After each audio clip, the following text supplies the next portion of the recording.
Good evening, everyone, and welcome to the Saco City Council meeting for Monday, November 24th, 2025 at 6:30 p.m. I'd like to make note of all members present this evening, including Interim City Manager Emily Cole Prescott. And would you please join me for the Pledge of Allegiance?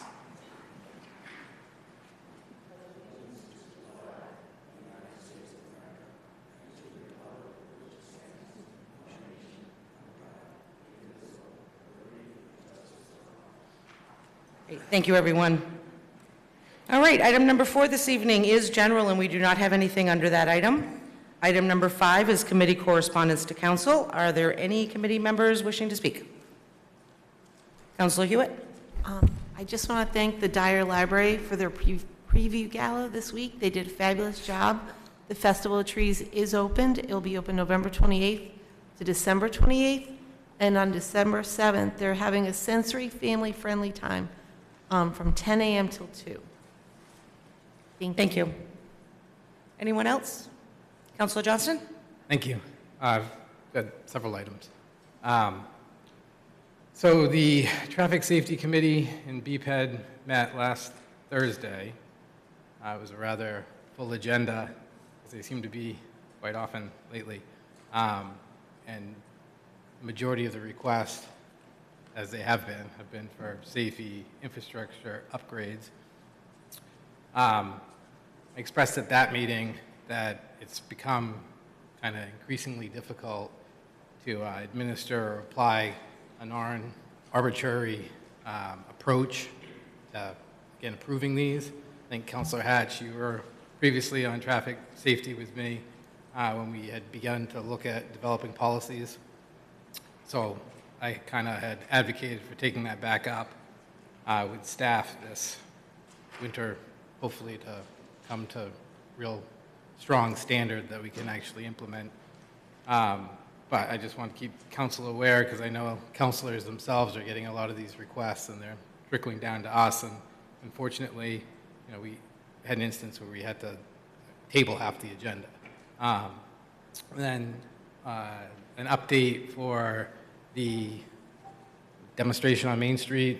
I won't go into all the data there, but that was a 2025 Safe Streets demonstration in front of TA. That was administered from a grant, Safe Streets for All, which was GPCOG, that was the lead agency. It was installed in July and removed in October. Overall, the data showed that there was a reduction in crashes. There was only one crash. It reduced vehicle speeds by 5 miles per hour on average across the percentiles. It improved safety for bikes and pedestrians, and it was a successful implementation of a new traffic calming treatment, which is those speed bumps or humps or tables, whatever you want to call them. And then the overall recommendation was to consider installing permanent speed tables as well as other lane channel infrastructure. Again, going back to my prior comment, we're going to kind of work to develop the standards for that. Then the other thing was the Pepperell Park ad hoc committee had met also last week. It's the second meeting, and they've really just been overall, 35,000 foot view of, pretty much the presentation that council has previously received. There was a lot of, I thought, useful feedback from residents that attended, and I just bring it up because we will be meeting monthly, and they are open to the public. So again, anybody that has suggestions or is interested in that development, I would encourage to attend because it's a pretty monumental undertaking. And that's it. Thank you. Thank you. Anyone else? Councilor Edwards. Thank you, Mayor. This weekend coming up is going to be fantastic if you are into shopping. Saco Main Street is having locations in Saco. You can go to sacomainstreet.org to find out the 4 or 5 locations. But this year, again, from 9 to 12, we'll be handing out free Saco bucks. And it's each Saco buck is $10, and you can spend it locally at participating businesses. So that's a perk for holidays. You can get your holiday shopping jumpstart it. And also on Sunday, the 30th, I'm just getting back there, just give me a moment.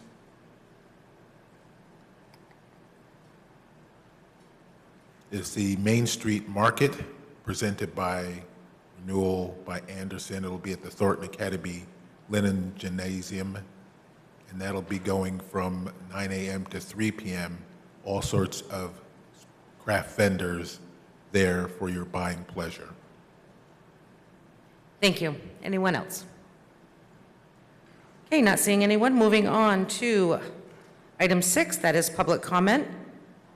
If you wish to speak, please step forward, state your name and address for the record, and you will have 3 minutes to address council.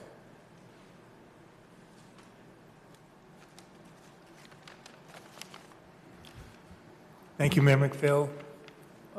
Councilors, Acting City Administrator Cole Prescott, I'm David Plavin. I live at 36 Lower Beach Road in Saco. I'm here tonight to acknowledge outgoing councilors from Ward 5 and Ward 4. Councilor Hatch, your support for coastline initiatives was always appreciated. Last spring, you helped organize and participated in our beach cleanup at Camp Ellis and Ferry Beach. And you made perhaps the most significant address from this podium when you extolled the virtues of the Camp Ellis General Store and Lobster Pound. And we hope to see you and your wife down there many more times next season. I live in Ward 4, and for the past 5 years, we've been represented by Mike Berman. We could not have asked for more. When we needed leadership, you led us. When we needed advice, you advised us. When we needed support, you supported us. And most importantly, when we needed someone to listen, you heard us. You were a constant welcome presence as council liaison at the Coastal Waters Commission meetings, at Shoreline Commission meetings, and you also supported and attended all the SOS events. We're forever grateful for that. It all should be noted that we do know that you also talked to other issues that were going on in Saco. It's not just what's happening along the beaches and coast. We made incredible progress in the time that you were here. Bids are going to be open for the Army Corps project on December 1st. Beach management is back on the table, and you understood how important and vital that is for our shoreline. Be reminded that every advance makes all your work even more important. We don't want you to just fade off into the sunset. Kevin and I are already plotting your next move. Regardless, we appreciate you, and you are part of our legacy. Thank you. Thank you, David. Anyone else wishing to speak?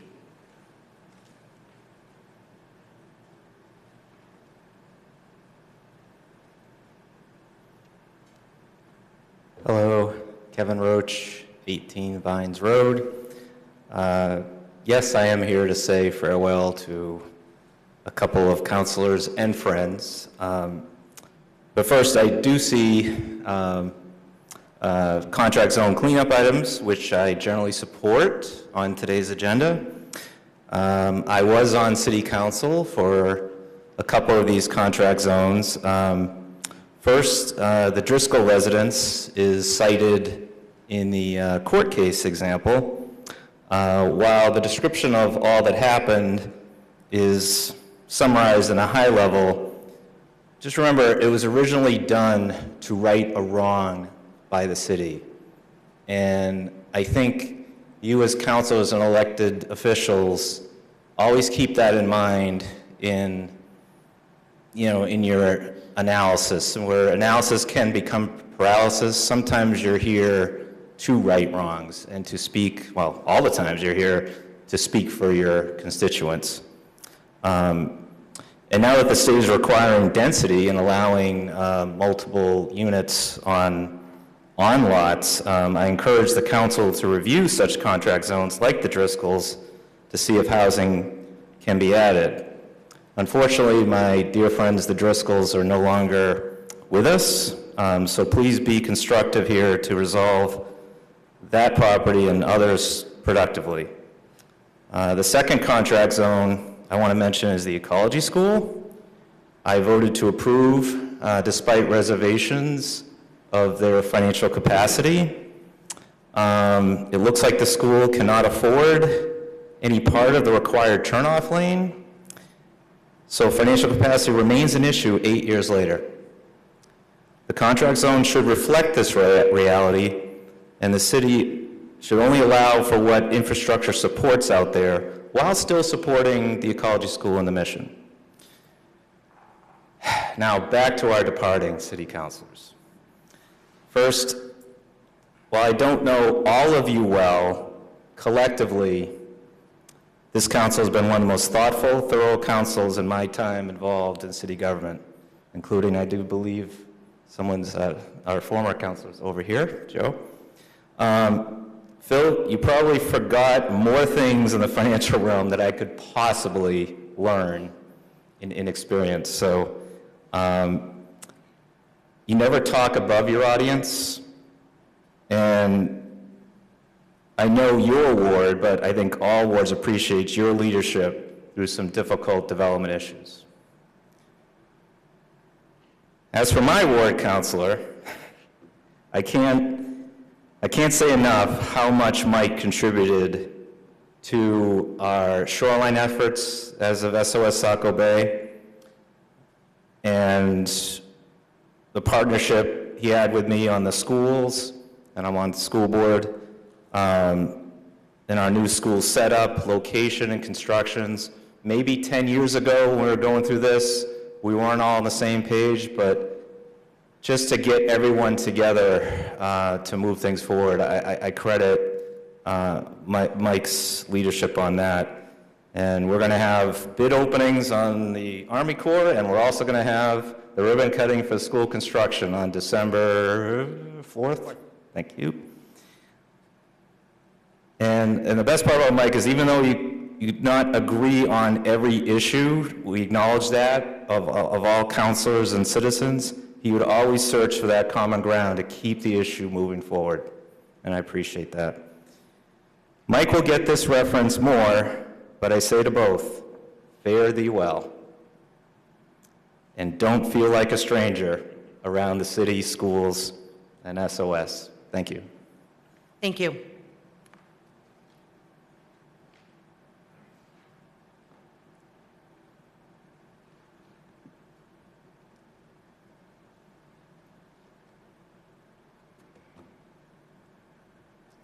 Goodness, do you two want to leave? Hi, I'm Kelly Archer, 185 Bradley Street. I definitely heard the two speakers before me. I will echo much of what they said to the both of you. I did hear one comment that as a due process compliance type of gal, I hear what about contract zones. However, it is our zoning ordinance, ever flawed for several years. The ordinance said you cannot have a contract zone. You could have a contract zone, comma, except in an RP zone.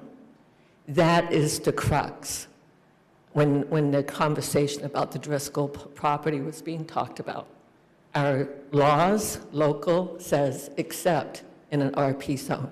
That's where that other side of the coin comes in. Now for my part, got a little nervous here, and this is directed to Mr. Phil Hatch. My voice is quivering. I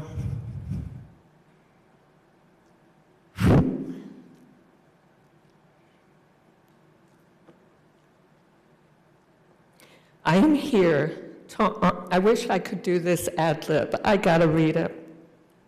I am here to honor and bid a heartfelt farewell to my Ward 5 councilor, Mr. Phil Hatch, who is stepping down after 4.5 years of truly exceptional service.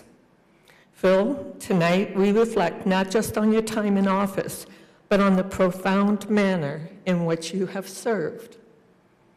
I stand here as a witness to the challenges you faced, and I was part of those. Over the years, I have been, by my own admission, a strong and determined advocate for better governance, who was often and still am tenacious and relentless. I came to you with passionate concerns, detailed arguments, and unwavering demands. But here's the story of your exceptional leadership. In every interaction, under every pressure, you rose above it all, and you spoke your truth. You met strong advocacy and superb service. You never let intensity erode respect, and you never let pressure compromise the process. That is a hallmark of a great leader. Phil, you have set an incredibly high bar for public service in Ward 5. Words alone cannot capture the depth of gratitude. And to your wife, Lucy, thank you for sharing Phil with Ward 5 constituents and the citizens of Saco. Thank you. And to you, Mr. Berman, I do appreciate everything you brought to the table. Sometimes I didn't understand it. A lot of times you changed my mind. I really do appreciate that other side of the coin, and I really think your leadership, and you will be missed also, but not at the level that I give to my Phil. Thank you very much.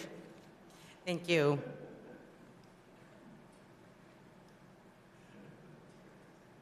Anyone else wishing to speak?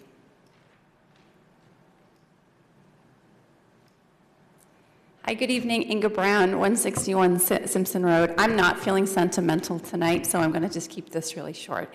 I want to thank Councilor Berman, Councilor Hatch, and also former Councilor Gunn for exceptional service, for thorough preparation, for above-board involvement with the issues, doing your homework, representing the city with such a high level of professionalism. And I agree that this is one of the most impressive councils in a long time. I'm also extremely optimistic with the incoming councilors. They are doing their homework. They have been attending. And I think that Saco continues to be poised for a lot of progress. There's a lot of hard work to do in all the communities in Maine. But I do think the heart of this city always pulls together, and everyone is always rowing in the right direction.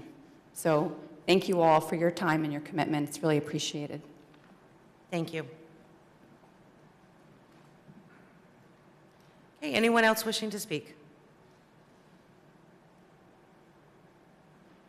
Okay, not seeing anyone seeking recognition. Moving on to item 7, and that is the approval of the minutes. We have 2 sets to approve this evening. Item A is October 27th, 2025, and item B is November 10th, 2025. Is there a motion? So moved. Motion made by Councilor Hatch. Is there a second? Second. Second by Councilor Berman.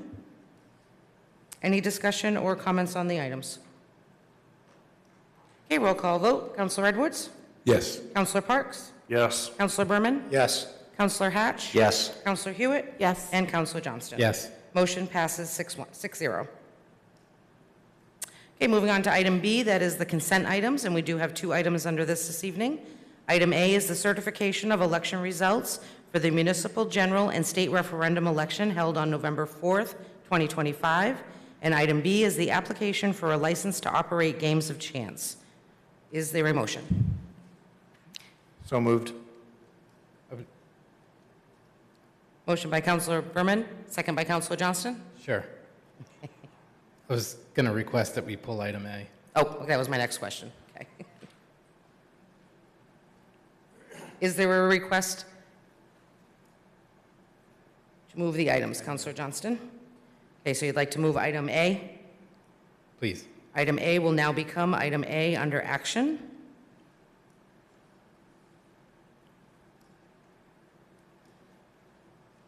Okay, so roll call vote for item B under consent items. Counselor Edwards? Yes. Counselor Parks? Yes. Counselor Berman? Yes. Counselor Hatch? Yes. Counselor Hewitt? Yes. Counselor Johnston? Yes. Motion passes 6-0. Okay, moving on to item 9, that is action items. So former item A, consent item, is now action item A, and that is the certification of election results on the municipal and state referendum election held November 4th, 2025.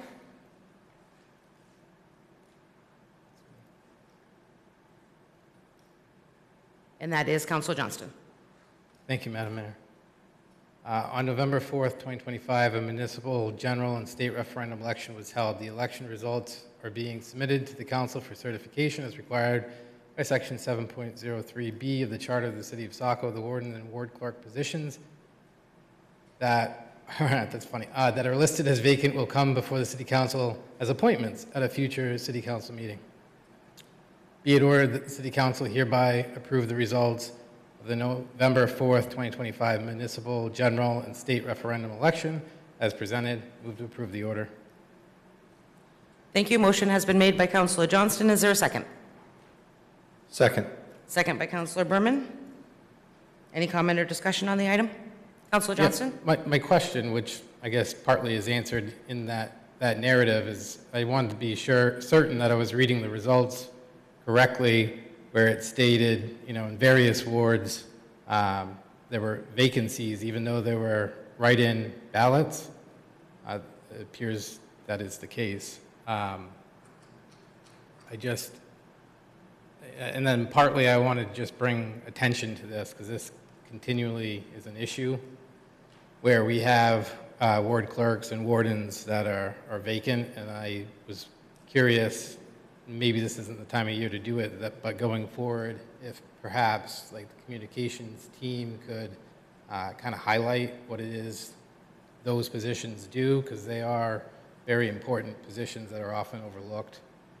And then, like I said, the second question I had was, how will they be filled? But it appears as though that council will be appointing people. So that's answered. Thank you. Thank you. City Administrator Prescott, can you get with City Clerk Hughes, or do you know the answer? Yes, I'll follow up with both communications and with the city clerk's office. Thank you.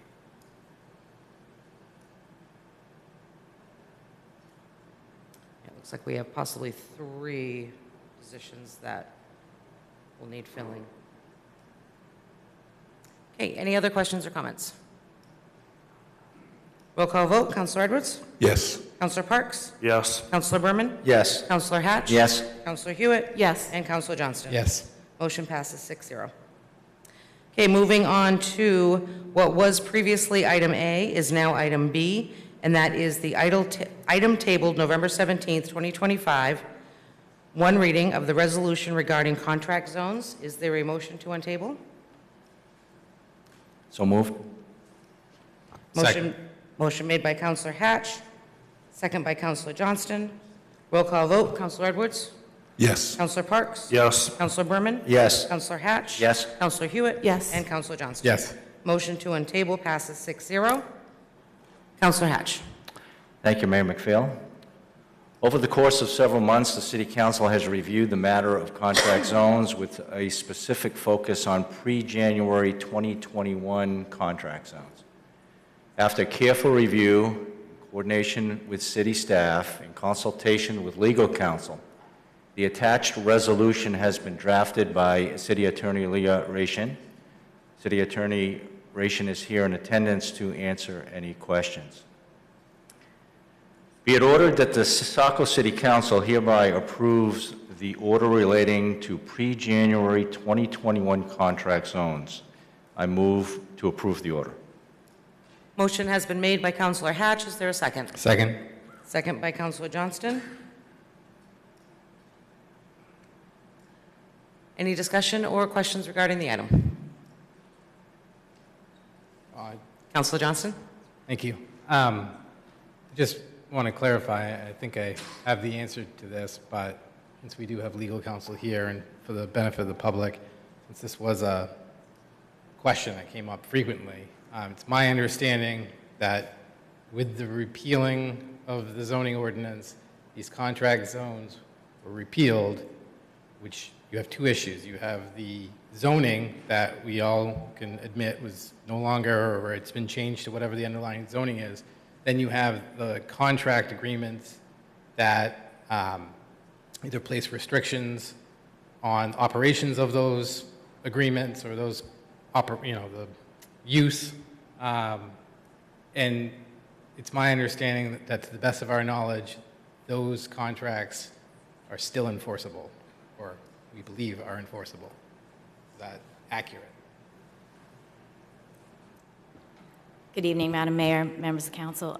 Yes, I think that is a correct interpretation. I think in one of the more recent law court cases, our highest, Maine Supreme Judicial Court, they didn't directly answer that question, but because they proceeded with the analysis, basically assuming that contract zones were in fact contracts and said so, I think that that is a fair analysis. And they basically accepted the notion that contract zones are in fact contracts, and therefore I think what you just stated is a perfectly reasonable interpretation and would likely be upheld if challenged. Appreciate that. Great. Anyone else? Yes, please. I'd have a comment, I guess, not questions, but I would be remiss if I don't make some kind of statement here. And while I don't normally type things off, I like to do ad lib. This is one that I decided is probably in the best interest of all of us, that I kind of hone in on my key points. So, just state this has been a long journey, not one that I'm personally proud of, but a journey nonetheless. Appreciate staff and legal counsel hearing my wishes of addressing this topic head on and moving forward with a formal council action. I think there are and will be likely a lot of questions we can't simply predict or answer until they come forward. These are uncharted waters, so to speak. While I might not have personally been content with the process used to arrive at this resolution, I do understand that there comes a time when direction must be taken. I want to recognize the hours upon hours of time the public, staff members, and city councilors have invested into coming into a resolution. It's not a perfect solution, but it is the solution we have before us. We will see how it ends up holding up over time. I do know that with the efforts by staff to develop an SOP, the city is in a clearer position going forward than we were for the last several years. Again, it's not perfect, but it's unrealistic to expect it ever will be. I think it is always important to take lessons away from every action taken in one's life. For me personally, there are two that stand out that have come from this unintentional situation. Trust your gut instincts and be relentless. These are characteristics that generally describe me any given day. However, I failed to push the questions and/or issues that were lingering in my own mind, as well as others back in 2020-2021 period.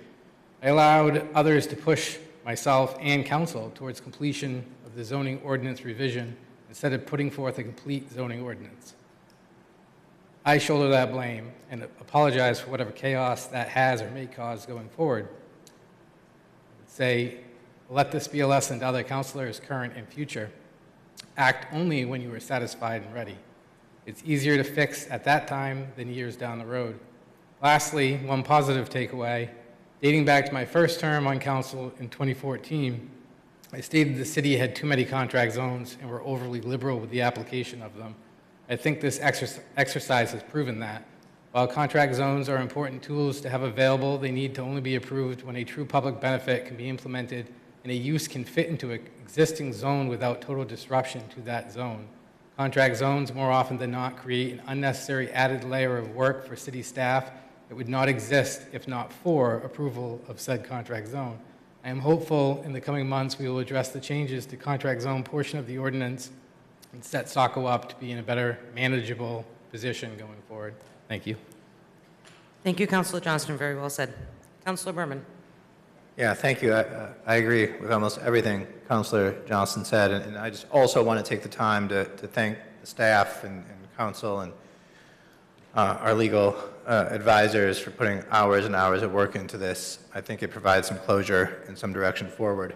And also, given that it won't be my problem going forward soon, I would just advise the next council that my thinking on contract zones has really shifted in my 2 terms on council. And whereas originally I thought it was a quite useful tool for for opportunities that didn't fit into the existing zoning. I now have come to the opinion where I fully agree with Councilor Johnston that it's a useful tool that should be used very sparingly, and that zoning ordinance amendments are almost always a clearer, more transparent, and straighter path towards achieving whatever outcome you want, and contract zones should be reserved for those truly unique circumstances where the underlying zoning ordinance simply cannot be changed to meet a need that is of really extraordinary public benefit. So, words of wisdom from a departing counselor. Thank you. Anyone else?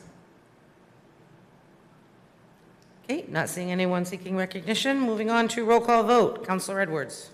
Yes. Counselor Parks. Yes. Counselor Berman. Yes. Counselor Hatch. Yes. Counselor Hewitt. Yes. And Counselor Johnston. Yes. Motion passes 6-0. Okay, moving on to what was formerly item B, now item C, and that is the item tabled November 17th, 2025. The update to supported entities request procedure. Is there a motion to untable? So moved. Motion by Counselor Hatch, second by Counselor Johnston. Roll call vote. Counselor Edwards. Yes. Counselor Parks. Yes. Counselor Berman. Yes. Counselor Hatch. Yes. Counselor Hewitt. Yes. And Counselor Johnston. Yes. Motion to untable passes 6-0. And Counselor Hatch. Thank you, Mayor McPhail. On November 10th, 2025 and November 17th, 2025, city staff presented a proposed application for municipal social services funding for supported entities to request funding from the city of Saco. Currently, no form exists, and requests are in the form of letters received from the various entities. A standard application will ensure information is correct and complete, while also creating a more uniform procedure for entities to submit their funding request to the city.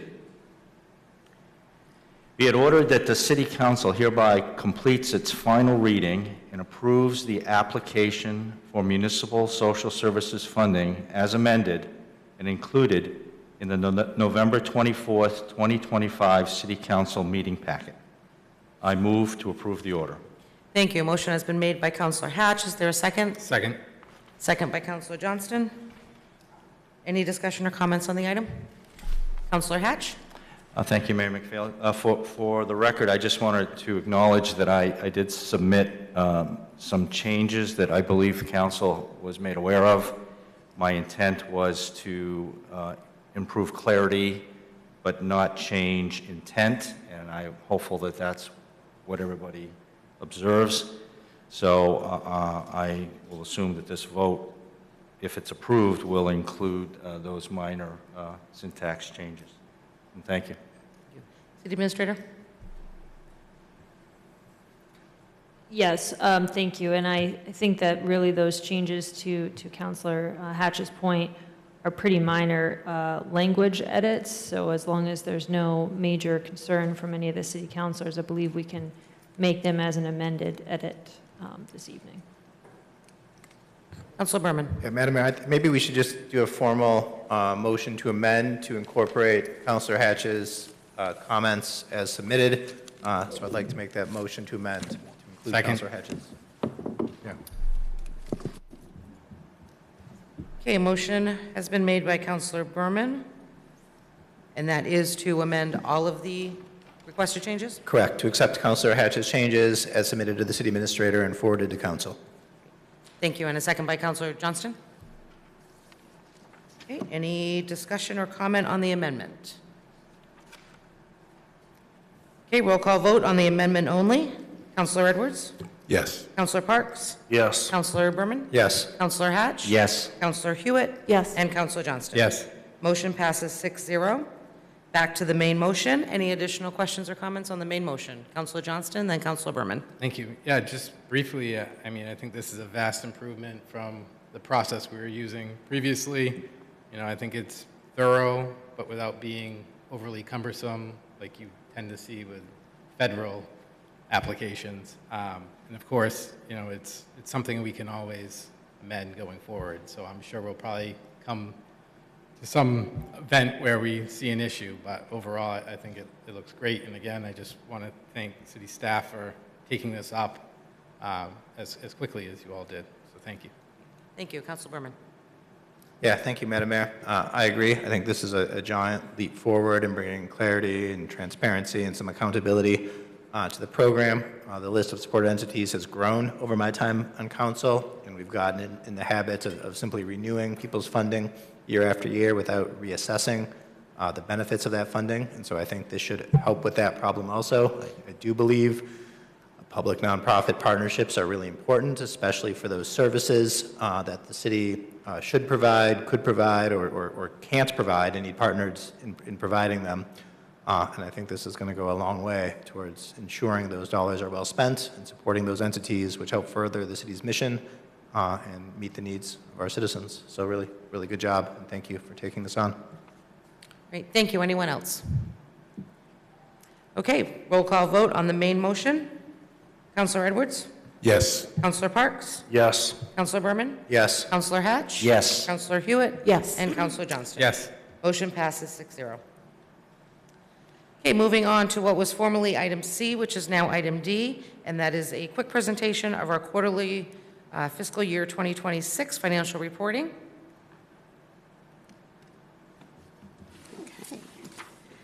Yes, good evening, Mayor and members of the City Council. I'm Judy Belanger, your Intern Finance Director. And this is my first really quarterly report for fiscal year 26. We're 25% along the way into the fiscal year.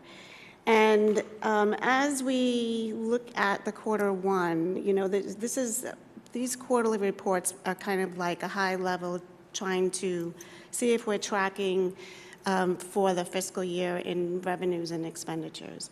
And as it is presented, we are tracking well. It's also important to note that at any given time within the local government that we can still make adjustments. So if we find something wasn't posted correctly or in the wrong period or whatnot, that, you know, so we can still make adjustments to this report.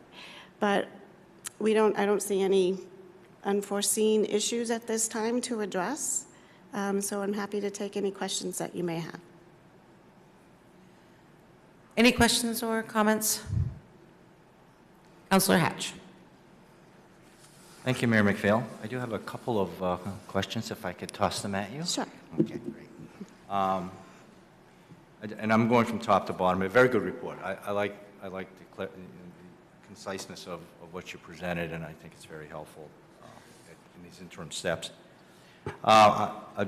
If I could draw your attention to actually the first revenue stream, which is the property taxes, and I'm assuming that we haven't hit that approximately 50% point because the taxes were not due till October. So if Correct. we're going to see this arise when we get to the second quarter review. Yes. Okay. So And as a matter of fact, as of today's date, we're about 50% Okay, good, collected. So, good.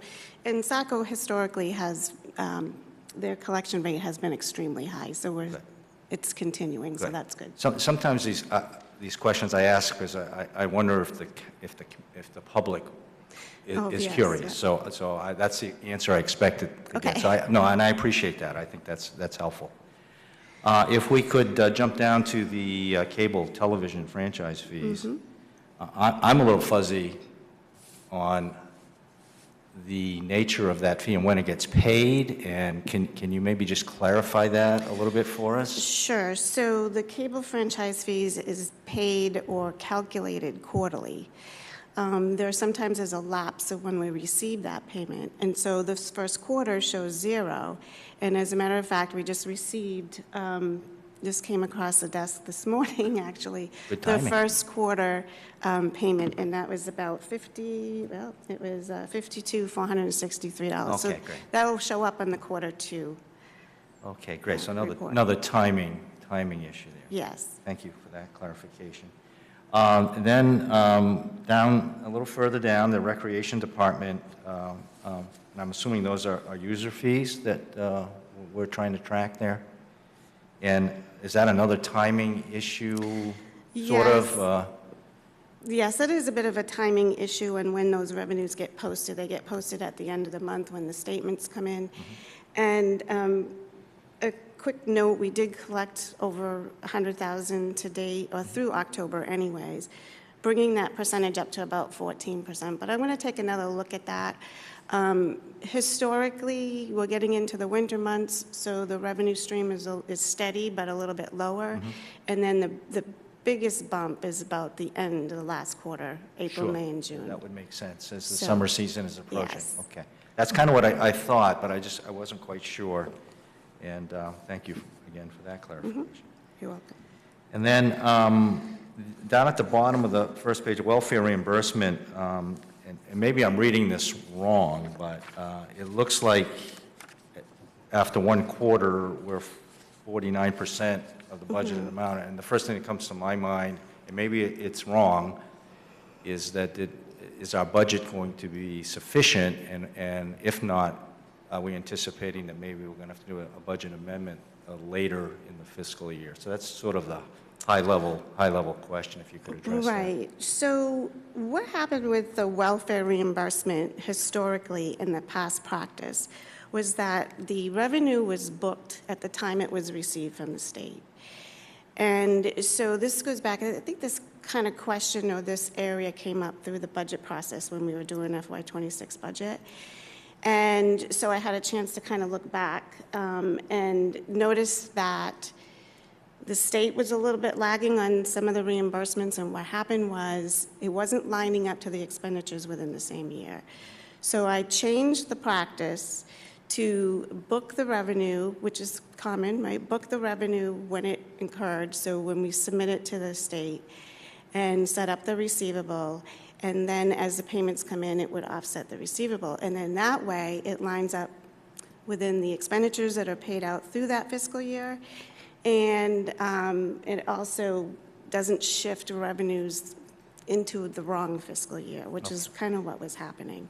So we changed that practice, so it's just going to take a year to accommodate that. Okay. We have seen some increases in costs of some of these welfare payments, but we are receiving that 70% Right. of the reimbursement allotment on the eligible costs. I do project that we will see in a surplus in the revenue stream for fiscal year 26. This will just close to fund balance at the end of the year.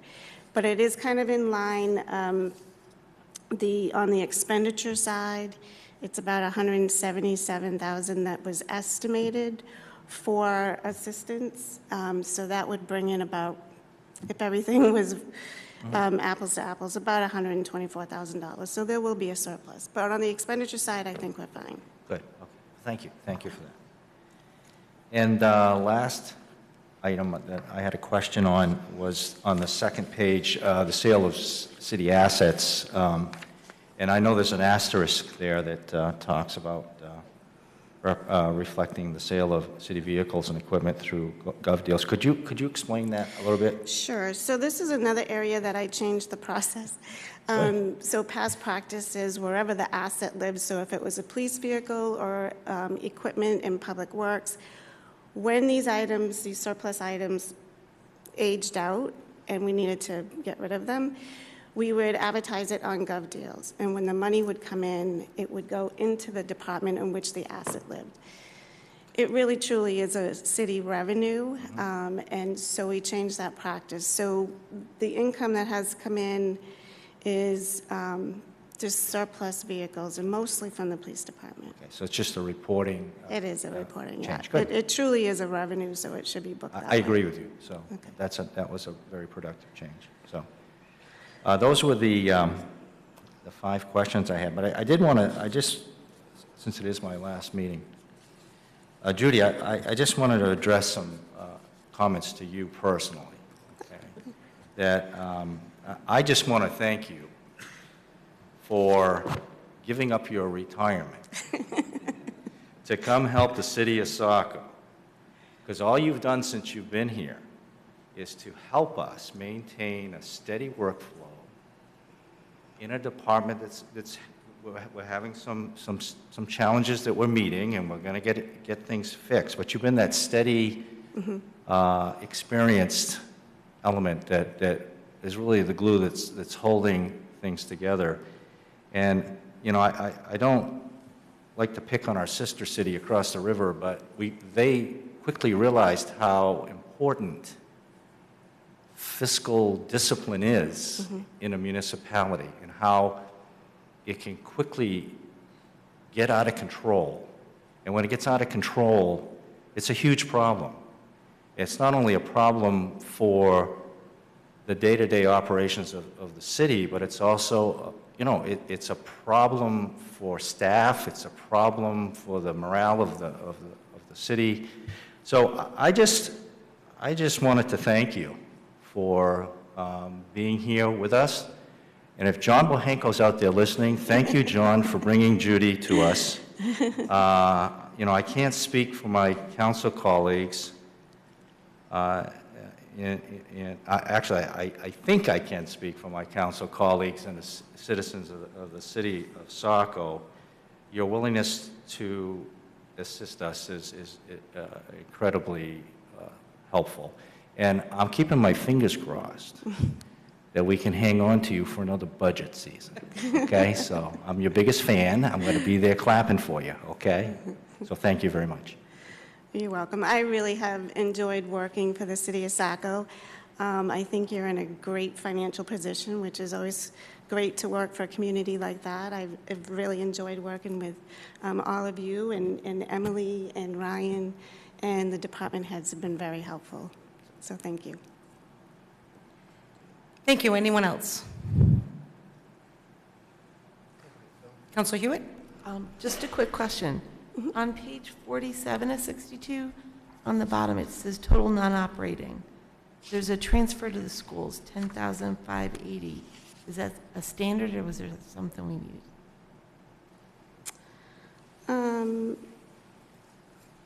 I'm not seeing, can you direct me, please? Yep. I'm sorry. If you look in the packet on page 47, Oh, I don't have, they show non-operating, I say it's the last page. last page, yeah. of my report, okay. Oh, down at, the transfer to school of 32 million. Right. Next to it says 10,580, and I just didn't know if that's a code or if that's an amount. I don't have that. Those on are- That's my- a code. Those are. Okay, just checking. Okay.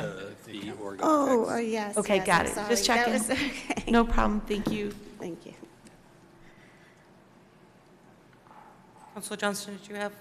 Nope. Okay. I mean, I think Councilor Hatch covered everything I was going to hone in on, so. And I agree, you have permission to speak for me. I have been greatly appreciative of your willingness to help the city out, so thank you. Thank you. Judy, I don't know if you are yet, the new law that just passed that will be increasing the general assistance to 90%, is that won't take effect till the next fiscal year budget, correct?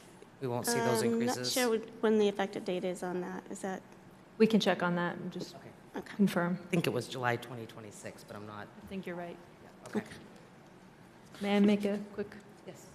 I just want to also thank both Ryan and Judy, just from my desk. It's been great working with them, and to see us getting back to the keeping up on time with these reports is really critical. But the two of them, with all the process changes, has been great to see. So, thank you. Absolutely, thank you. Anyone else with any questions? Okay, thank you both very much. thank you.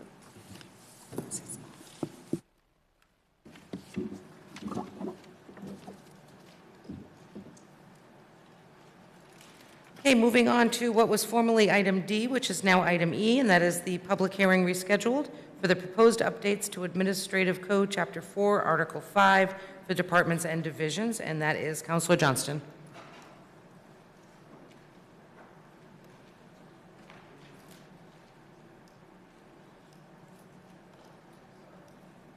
It's okay.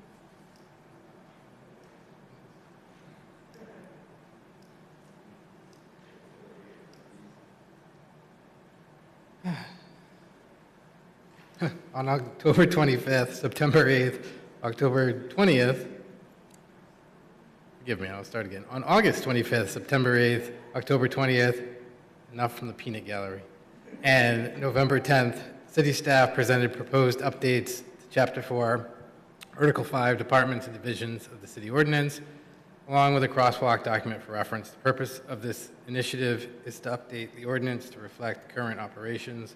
For reference purposes, the links we found at the current section available on Saco E-Code.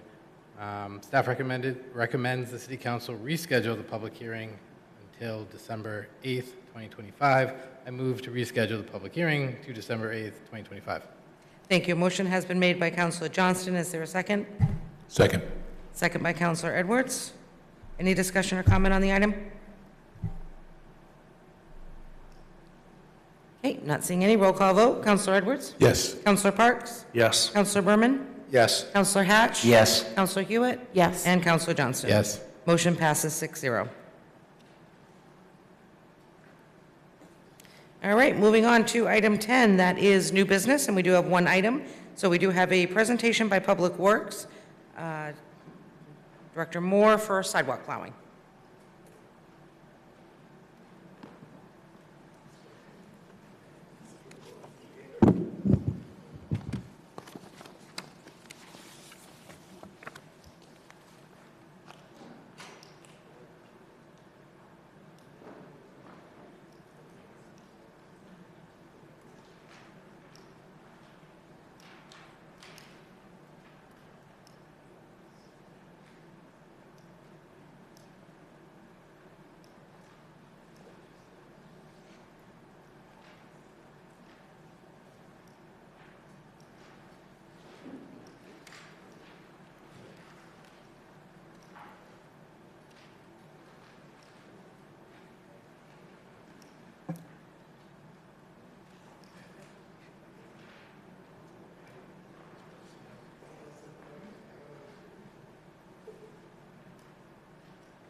All right. Good evening, Mayor, City Council, City Administrator. I just want to go through a brief presentation for our sidewalk winter maintenance. This is certainly an item that we have a lot of discussion, especially in the upcoming months, and I know it was brought to my attention by council to kind of go through a little presentation on what we do and why. So this is kind of just going to go through our inventory, what we typically what we plow currently, and going to go through some winter maintenance challenges that we have, and then just kind of talk through our equipment and personnel needs. So first off, Public Works, we have a total of 61 miles of sidewalk, and we plow 41 miles of that. And of those, we have 3 plow routes. We have a downtown, and then we have an east and a west route. So downtown is pretty much the ladder between Elm and Main, as well as the Main Street corridor up through to Hannaford. And then the east and west is exactly that, the east side and the west side of that downtown route. And on those, we do have primary and secondaries. So sometimes when we have a storm early in the season, late in the season, where it's not a really heavy snowfall, we may go through and do just primaries before schools, especially when we know the temps are going to warm up and probably melt that. So we do that sometimes, or if we're up against hours for staff time before they need to take their mandatory 8-hour break after the 24-hour shift, sometimes we'll try and get through the primaries, and then knowing that we'll come back that next day and do those secondaries. So the sidewalks that we plow, I handed you the student transportation bus policy. So that's how we got to that 1 mile radius. I'm sure that you've heard numerous times that we do 1 mile radiuses around the school. So for the transportation bus policy, that states that K through 5 within half a mile of a school is going to walk to school, and then 6 through 12 within a 1 mile. So we chose years back to do a 1 mile radius around all those schools. And then the question always comes up on expanding our sidewalk plowing. So we kind of talked through this. Our 3 routes right now, with those 41 miles, our downtown is 15 miles, our west route is 16 miles, and our east route is 10 miles. I've spoken to some other municipalities. It sounds like that 10-mile sidewalk route is kind of that sweet spot per sidewalk route, so we're kind of over that. The biggest thing with that is obviously the more miles you put on there, the longer it takes for that cycle time, and then, you know, we end up either not being able to get through that route within those 24 hours, or we're making adjustments to kind of shift people around to get through all those. But I did just kind of want to just point at some of these circled routes on the maps that you guys had. These are some of the areas that we get requests for sidewalks to expand. They're currently outside of that 1 mile now. And I just kind of put some mileage to that. So anything that if it was chosen that we were going to expand outside of that, we would certainly need to increase equipment and staffing to be able to accommodate that. I don't think we are in the position to be able to add additional miles onto these routes now. So I just, you know, kind of that food for thought, just wanted to throw that out there that, you know, when we get requests or have got requests for these neighborhoods in the past, this kind of is what that equates to as far as miles. Typically our plow routes, if we have like the V-blades on, you know, the snow plows, we say typically 12 hours to get through. That we can usually do up to like a 3 or 4 inch storm, depending on the type of snow. And then anything that requires us putting the blower on, that's typically a 24-hour turnaround to get through those routes. And then our staffing after 24 hours are required for an 8-hour break.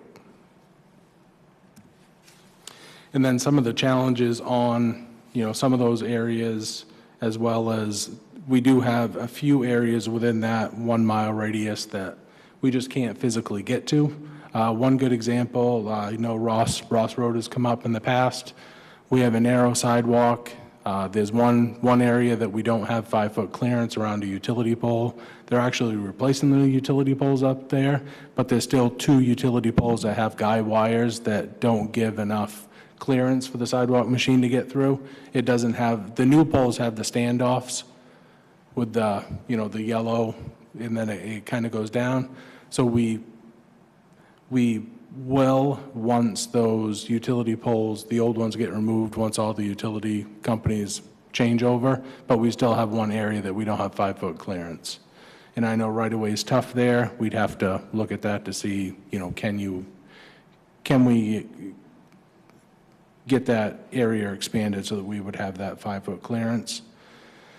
Another area like Sancho Drive off of Route 5, kind of that's another issue where we don't have accommodations to get our sidewalk machines like up through the turnpike. You know, there's no sidewalk there, you know, kind of, we try not to drive those up and down the road, put the operators in a hazard there. So those are some of the challenges that we have, just not having, you know, the clearance or the connectability of the sidewalk. Sometimes there's gaps in the sidewalk that we can't safely get our folks during a snowstorm up to those.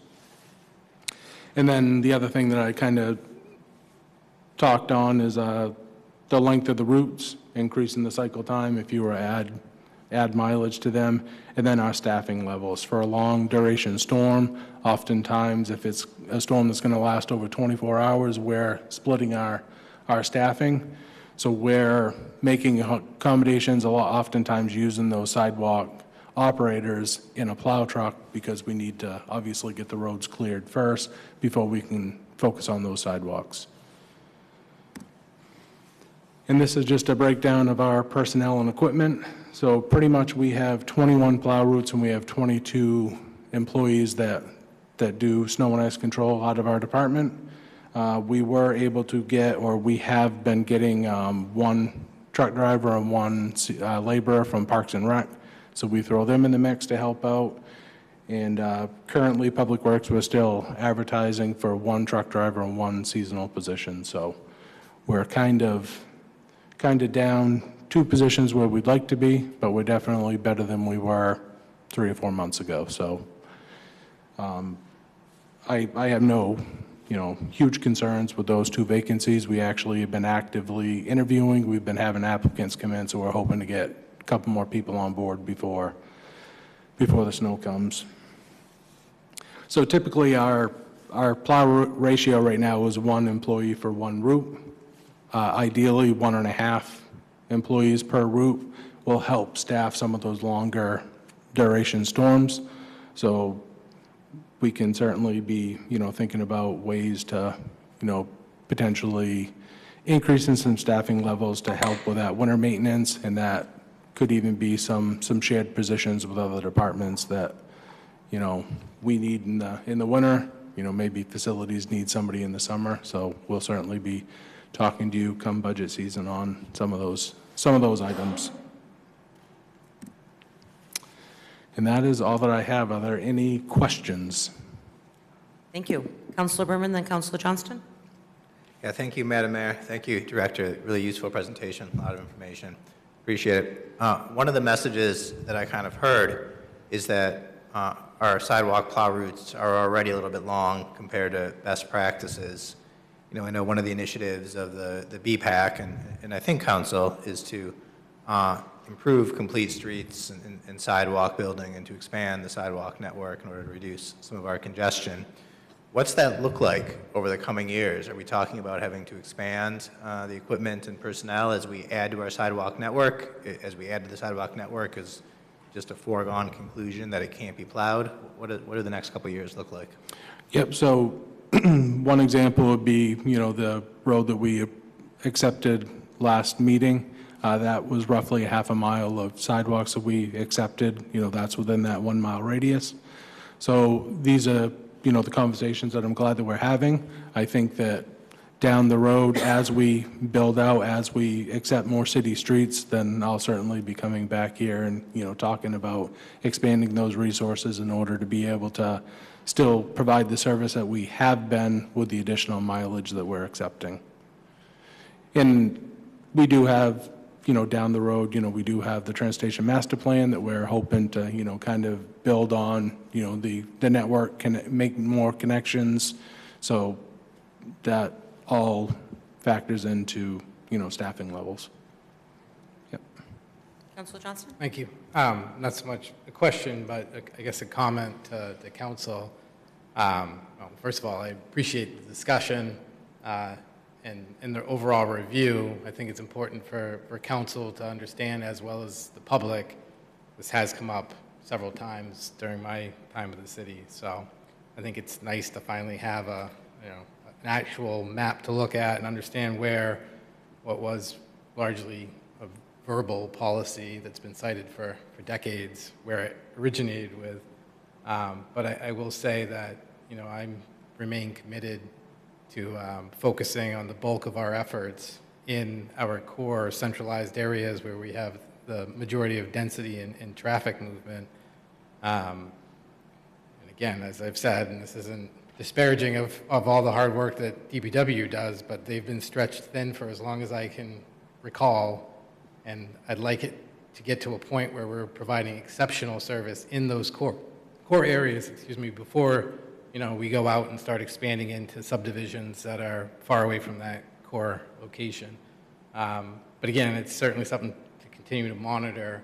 I was talking to Director Moore last week, and he quoted approximately $250,000 for a sidewalk plow. So I, would support, a future acquisition of another plow, but again, it's something to discuss at budget time. But again, just to kind of highlight how expensive these, and that's not the personnel costs associated with it, it's just the equipment, a lifespan of maybe 7 years. You can see how these start to add up. And then just lastly, again, we refer to this school policy. I reached out to my school board rep, and I had asked her about, said policy, and it seems to be a dated policy to begin with, and by my read of what's actually occurring out there versus the policy that's written. There might be a more updated one, I don't know, but I'm just saying that the school department themselves aren't necessarily following this.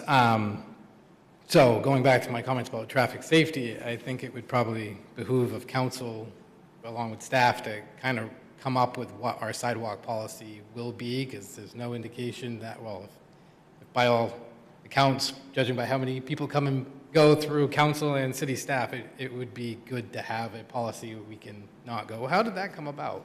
Because it, more often than not, seems to be the case with many of these long outstanding things. So I just would advocate for formulating a true written policy. Thank you. Great, thank you. Councilor Hewitt and Councilor Hatch. I just want to say we appreciate all the sidewalk plowing, especially in the downtown. And I know it mentions the policy relating to the schools, but in addition, there's a lot of people that work in downtown that may not have transportation that I frequently see walking down Route 1 on snowy days, and having the sidewalk plows, I think, definitely adds to the public safety. So thank you. Councilor Hatch. Thank you, Mayor McPhail. Just a comment, love the map. And as a counselor getting calls from constituents about sidewalks being plowed and timing of that, is there any way, or maybe it's out there and I'm just not aware, can we get this on our website? Yeah, we can. And maybe a communication from the communication department as we get closer to, you know, our first snowfall, what the policy is, and this map, I think, would be helpful. And you know, you did a really good job of explaining some of the day-to-day logistical challenges, but if you start mixing in, I understand last winter we had equipment issues, so you lose a plow and you can't get parts to fix it. So it's really complicated, and I think that our citizens need to understand that. And when you start seeing these flagrant complaints about the sidewalks aren't plowed, well, it's not like you folks are up at the Public Works Department, you know, sitting around drinking coffee and eating donuts. It's just we just can't get to it. So I think hopefully this kind of information can cut us some slack in terms of complaints. I know you guys do the best you can. I also noted today, actually this past end of last week and this week, beginning today, that you're out and about putting, I call them snow sticks on the sidewalks, so you don't chew up everybody's lawn. So I appreciate that, because I live on a curve, and it's, and I have my own sticks out there, but it's like a slalom. But I noticed that you've done a pretty good job of getting those out, so I appreciate that. And I would let everybody know, well, I'm driving up North Street today, and I actually see a sidewalk plow coming up the sidewalk, and I'm stopping for a minute because I'm looking around thinking I missed a snowstorm or something. But to that driver's credit, he's practicing. Yep. Yeah, because you wouldn't want me driving one of those things, because I don't know what I'd hit. It's pretty complicated, isn't it, driving one of those sidewalk plows? It is. Yeah. Especially in the middle of those snowstorm, trying to navigate your way. That's why, you know, we put out the grade stakes to keep them on the sidewalk and keep them off people's front lawns the best we can. Well, But yeah, they've definitely been out driving their routes, because we have all new folks in them this year, so. Well, to your credit, I appreciate that. Yep. Thank you. Thank you. Anyone else? I can go again. Councilor Johnston, yeah. I did just want to note that the city of Saco, and again, not to compare us to our sister neighbors or communities, we, from as far as I can tell and have researched, we service or plow more contiguous sidewalks than those around us. So I think while it's not perfect, and I get it, as the community grows, you know, they want the same services, whatnot, as others, but I think that the city does a pretty good job right now getting to these sidewalks. And so I just wanted to say that. And overall, considering most of them, as we just mentioned, are new drivers, they do a fairly decent job at not, I will say my lawn gets chewed up quite often, but I'll blame myself for not putting my own stakes out. They do a pretty good job at not damaging your property, so thank you. I just wanted to ask, I noticed that Fairfield and Union are secondary. Does Thornton Academy do Fairfield? I'm just with the vicinity of the high school, that I'm surprised that those are secondary. TA does stuff around that area, but we plow the sidewalk itself. They do stuff on their side of Fairfield, but on the opposite side, we do plow that. And why was that be classified as a secondary with the access to the school? Is there, I can look to see if this map needs to be updated. Because typically the primary or secondaries are more, off the main track and, Yeah. dead ends, things like that, so. that's why everything, yeah, Clark, Union, not, a little off to the side, but definitely those three I would be wanting to double check, just again, for the vicinity of the school, being a high-traffic route.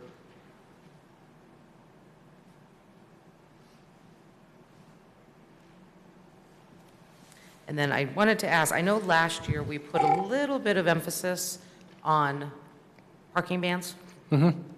Did you see an improvement with any of that? And even with the sidewalks, we know that if a car is parked, plow comes back through after the car's been moved, all of that snow tends to go back over on the sidewalk. Yep. So you have to go back and do a second plow, Yep. possibly, especially in the downtown area. Did you see any slight improvement? Is that something that we as a city and the PD need to step up and enforce a little bit more? Yep, so we've been in contact with the PD this year. We're setting a plan in place to, kind of, now that they're fully staffed, or mostly fully staffed, certainly getting a system down, reaching out to the tow truck companies prior to kind of let them know when that parking ban's coming and put a plan in place prior to. Because it does make a big difference if we have people heed the warning and move their vehicles, and the ones that don't, if we can get them moved, it help tremendously with the efficiency of the cleanup. Good, okay. Great. All right. To that point, I'm glad you brought it up, Yeah. Madam Mayor. Are the tow companies on call, like, out, you know what I'm saying? Or do you have to be given notice that a vehicle hasn't moved? So the PD keeps a call list, so they rotate through the department, through the companies that are signed up to provide towing services for us. So what we do is we will call in to the PD, the areas and the streets and that have vehicles on it that need to be towed, and they will work with the tow companies and tell each one where they are dispatching, and then they'll call in to dispatch with, I have a green Ford Escort, it's going to Ray's Trucking or Southern Maine Towing, or so when PD gets the calls in the morning, people asking where their vehicles are, they can tell them where they were towed. Okay, I wasn't sure if, because, the mayor's correct, it makes a huge difference when the cars aren't left there, and for many years, it seems as though, city puts out a parking ban, and most residents, particularly the downtown, are like, oh, they're not going to tow me. But is it any helpful if residents themselves call into PD and say, hey, there's a vehicle here, just to get that list updated, or is that just too much? I think it's probably too much, yep. But we've expanded some of our parking lots. We've opened a lot more parking lots up for, to allow for snowban parking as well. So I think that that's helped too. We've given these parking lots, like the end of Irving Street, there's the, Industrial Park Road, that's another one. So we do have a lot more area for vehicles to be able to park and give them time to remove them after the storm. Thank you. Yep. Perfect, thank you. Councilor Hewitt? Do we communicate via, I know the news sometimes, what other methods do we share so that people know there's going to be a parking ban? So online, we do have a parking ban section on the Public Works website that goes through and explains how they can sign up for notifications, the phone numbers they can call, as well as watch the local, news stations. We do, communicate that out to the press as well when we issue one. So you'll see that at the ticker of the Storm Center. but there's instructions on how to get signed up so you automatically get notified when a parking ban goes into effect. Would it be possible for communications to send something out prior to the snow season, just to remind people to sign up for it? So it did go out in a recent newsletter, and they have been doing some proactive communication about it, working with Public Works. Mm-hmm. Thank you. Thank you. Anyone else? Okay, let's hope for a mild winter. Yes. Thank you. And thank you to your crew and your staff. They do a great job.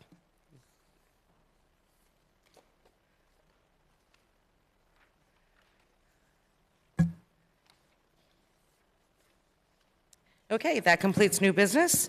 Moving on to item 11, we have an administrative update. Administrator Prescott. Thank you.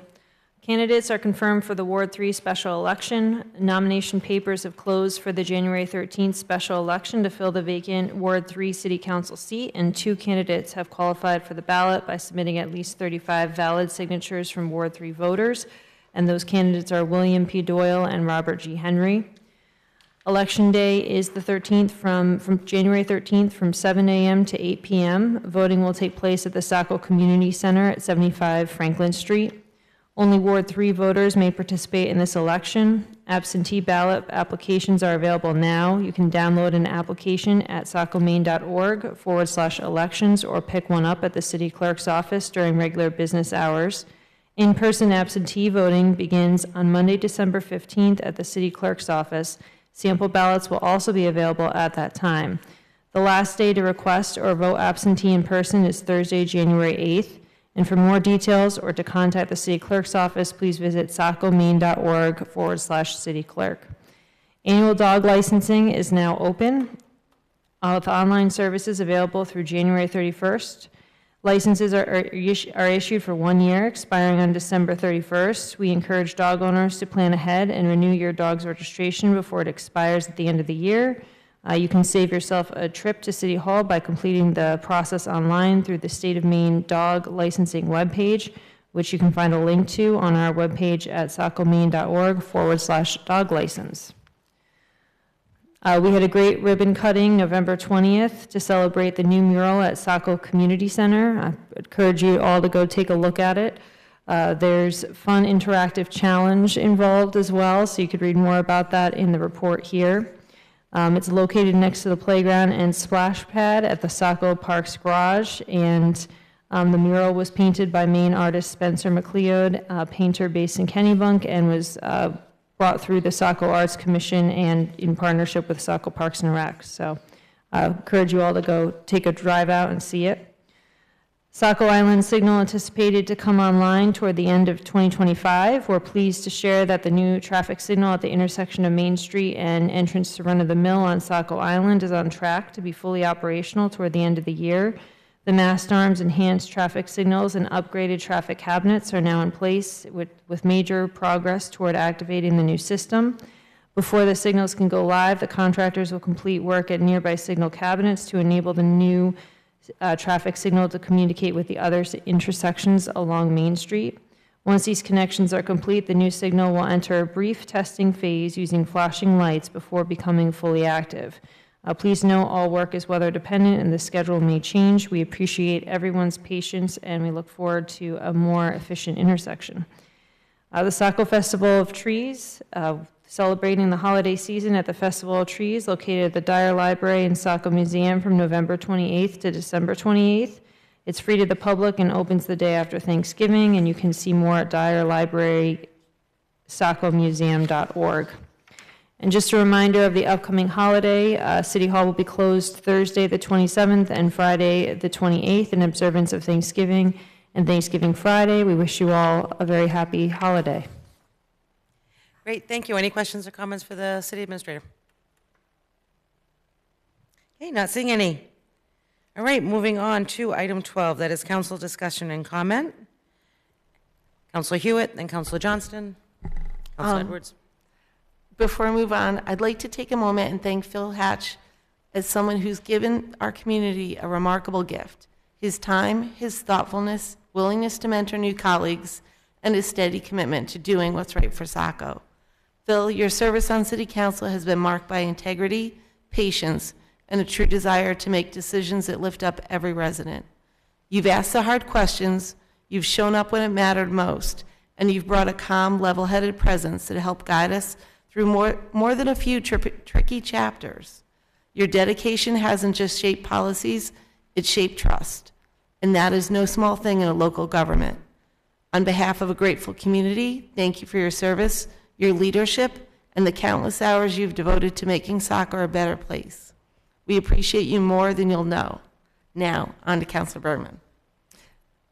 I'd like to thank you for your service that has been defined by intellect, grace under pressure, and a genuine commitment to thoughtful governance. Mike, your presence on City Council has been a steadying force. You bring a professor's mind and a neighbor's heart to every discussion. Always prepared, always analytical, and always willing to listen. Even in the most complicated conversations, you have a way of slowing the temperature in the room and reminding us that good decisions come from clarity, not noise. Your calm approach, your deep understanding of the issues, and your ability to communicate with both logic and compassion have elevated the work of this council. You've helped set a tone of respect, reflection, and forward-looking problem solving that will absolutely continue long after your term ends. Thank you, Mike, for your intelligence, your steady leadership, and the many hours you've devoted to strengthening this community. Saco is better for your service. Thank you. Thank you. Councilor Johnston. Thank you. Again, couple items. First, I'll just start with a request. Again, I don't have all the details. We just got notice of this afternoon. But as the representative for Ward 7 and having 12 School Street be in my ward, I am requesting that we have a larger discussion at council level. I understand that the current round of funding might have not worked out for the developer, but the building's been sitting for 6 years. I'm starting to get concerned that the lack of inaction is going to lead this property to looking like 90 Temple Street, which is still sitting decaying as we speak. So I just want to have a clearer picture and options for council. And then, again, I feel like we're doing this too frequently with councilors coming and going, but I did want to recognize both Councilor Hatch and Berman. It's fitting that it's Thanksgiving week. We can be thankful.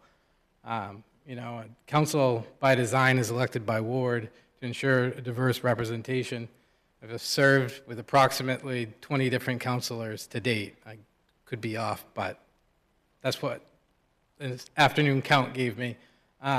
We've all brought a varied degree of backgrounds and opinions, but I will say that few, in my opinion, have represented their people of their wards to the degree that both Councilor Hatch and Berman have. I likewise know that neither of you are going that far, or at least I don't think, and I suspect you both will remain involved in the community, but I also deeply understand the commitments, as I think we all do, that it takes to succeed and make a difference in the role of City Council, and understand when the time comes to shift those priorities towards other avenues in our respective lives. So I just would say that for whatever it's worth, I greatly, and I mean this, hey, those that know me know that I generally don't give out compliments unless I really do mean them. So that's why I say, for what it's worth, I really do appreciate the time that you have given to the city, to the residents, and to me as a city councilor, I've learned from both of you. And again, I think it's going to be a hard act to follow, as they say, or big shoes to fill. But you both have set the bar really high. So I look forward to those new councilors, but I think I can state that both the current councilors will make themselves available for you all to reach out, and great examples of councilors. So thank you in that regards. And then, again, we're in times of thanks. I do, with construction season coming to a close overall, I did just want to say that it was a pretty awful experience as a resident of the downtown, specifically Elm Street, for myself. dealing with the traffic, really angry drivers, a litany of subcontractors, constant disruption, night work, the sporadicness of it, and of course, the lack of sidewalks for a good portion of the project. But I do want to publicly thank Director Moore for his involvement. While it wasn't a city-led project, he was the city lead, and I do not think that without his professionalism or willingness and understanding to meet with residents, answer emails, deal with contractors, deal with the state, it would have gone as well as it did for the last 5 months. So I just wanted to thank Director Moore personally. And that's it, other than happy Thanksgiving to everybody. Thank you. Councilor Edwards? Yes, I just want to personally thank Councilors Berman and Hatch for their encouragement. I'm going to be selfish and just say, thank you for your encouragement during my campaign and also helping to mentor me and get me up to speed in my first year here. I will miss you both, but I have your phone numbers.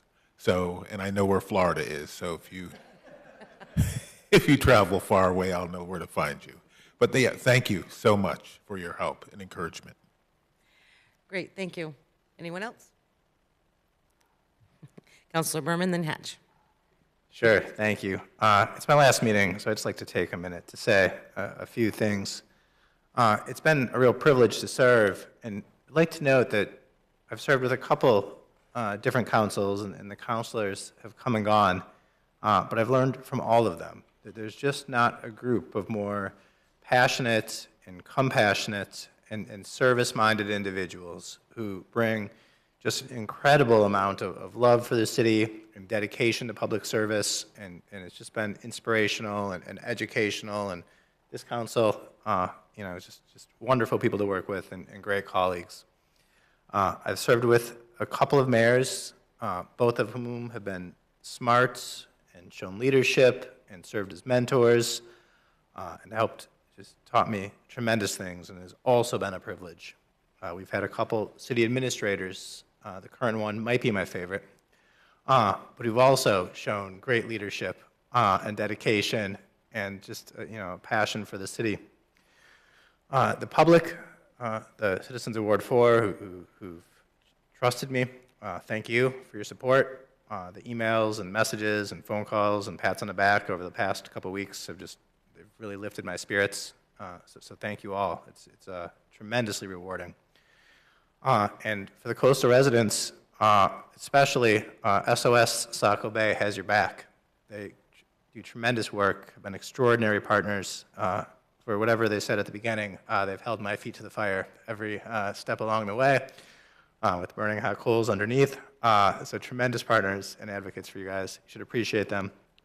The city staff are outstanding. I can't think of a moment where I made a phone call or sent an email and didn't get an immediate response. And when the public called, I could assure them that the city staff had their best interests in mind and would take their concerns seriously, and were acting out of nothing but dedication to serve the public. I've been liaison to about 7 different committees in my time on council, similarly filled with dedicated individuals who are passionate about their city, who understand the issues they're advocating for, who are trying to make this town a better place, also very inspirational. So over the past 5 or so years, I've learned just so much. I've grown tremendously, personally and professionally. I'm really proud of what we've accomplished together. I think we've left the city on a good path. I certainly hope so. And I'm still young enough that you'll probably see me somewhere again in the future after I take a nap and say hi to my wife, who's watching her first council meeting, I think, right now in the back. And so thank you, and happy Thanksgiving. Councilor Hatch. Thank you, Mayor McPhail. I too have some. You give Mike and I a microphone, we have to use it. Yeah, it is. Yes, I'm going to jump on that bandwagon. As we know, tonight's my last city council meeting, which concludes a 4.5-year term as an elected official.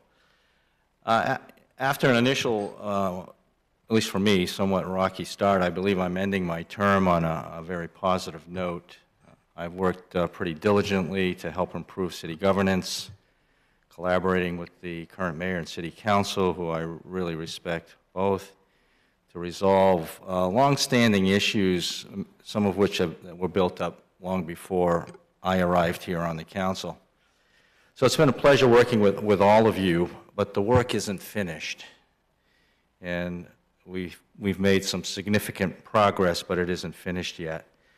The next council will need to address several prominent unresolved issues from the past, and specifically, if I could outline them for you, 3 of them come from our citizen grievance: the Lucia Kimball Deering Trust, the Chapter 4 Administrative Code, Article 7, and the City of Saco purchasing policy need to be wrapped up, and we have the ever-present, long-lasting zoning ordinance updates, which I think are incredibly important to the future of the city and will serve to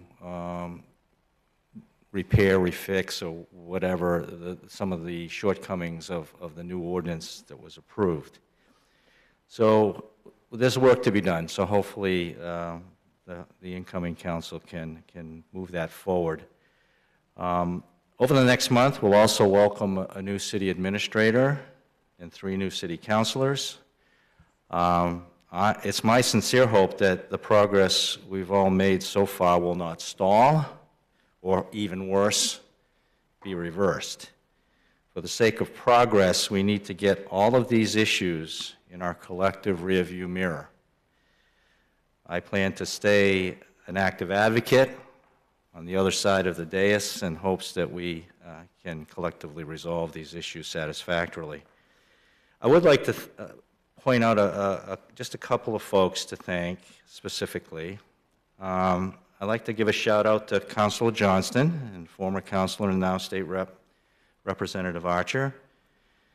At the early stages of my council tenure, you both helped me immensely as we faced the challenge of being heard and having our opinions respected. And in Councilor Johnston, I'm especially proud to have served on the council with you.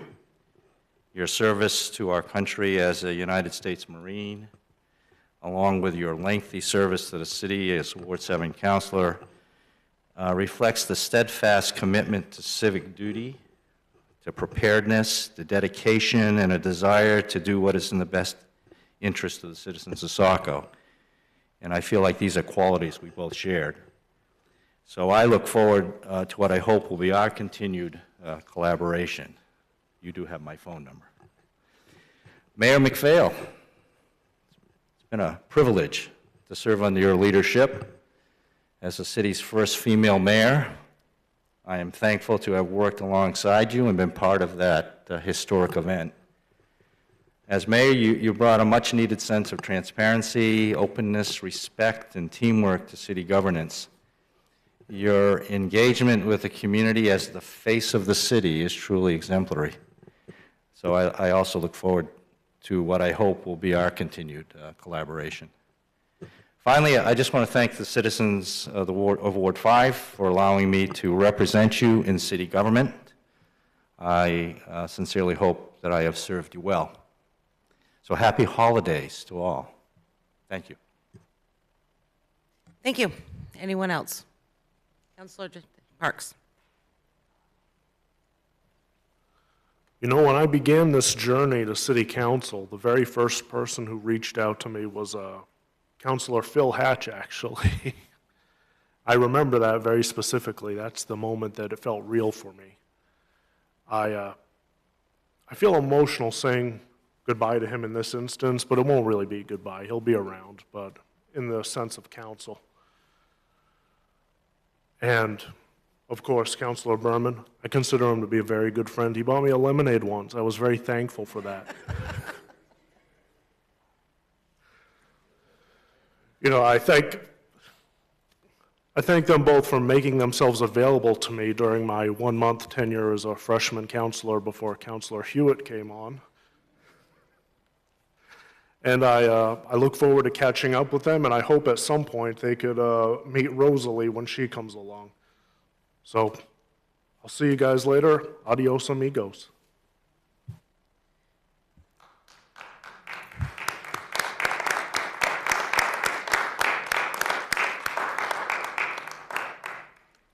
All right, gentlemen, as we get ready to close for adjournment, I personally want to say thank you.